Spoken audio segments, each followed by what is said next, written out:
Alright, so here's our horse head. Right here we have the rectus capitis muscle. So this actually had two parts. There's a part here which we can pull back, and this part which we cut off. So underneath that, if we start with some of the, here's our guttural pouch in here, and this is the membrane that was kind of covering it. If we start with our nerves, so running alongside our common carotid, we have the vagosympathetic trunk. So this has both a sympathetic and parasympathetic component. If we follow this part up, this is our vagus nerve right here, which is CN10. So it comes down, and there's a parasympathetic ganglion. So this is one of the few places in the body you can find a parasympathetic ganglion, which is just kind of this thickening, I think, along here. And then the other component of the vagosympathetic trunk is our sympathetic innervation to the head, which is running alongside the internal carotid here. Here's our sympathetic ganglion. If this were to be cut, you would lose all sympathetic innervation to the face. So if here's our common carotid, I mentioned that this is our internal carotid, and you can see that there is a big branching right there. So this is the internal side that goes up, and the external side here.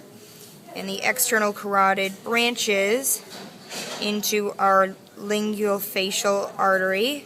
And if we follow that along, that trunk splits into, up here, into both the lingual and facial part. And we know that the lingual artery goes into the tongue. If we pull on this section, in theory, we just saw this part here move. So this is going to provide blood to the tongue. Okay, what else do we want to show up here? So some of the other nerves coming out of the brain here are the glossopharyngeal and hypoglossus. So those are hypoglossal. So those are these two right here. And if we follow them up, we've accidentally cut the glossopharyngeal. But if you follow it, here's the one part, here's where it's cut, here's where it continues, and we can see that it enters the base of the tongue. So the other one here is our hypoglossal, which is this nerve right here, and it is going to curve around and go into the bottom of the tongue. And we can see it. We can see it on the other half of the horse here,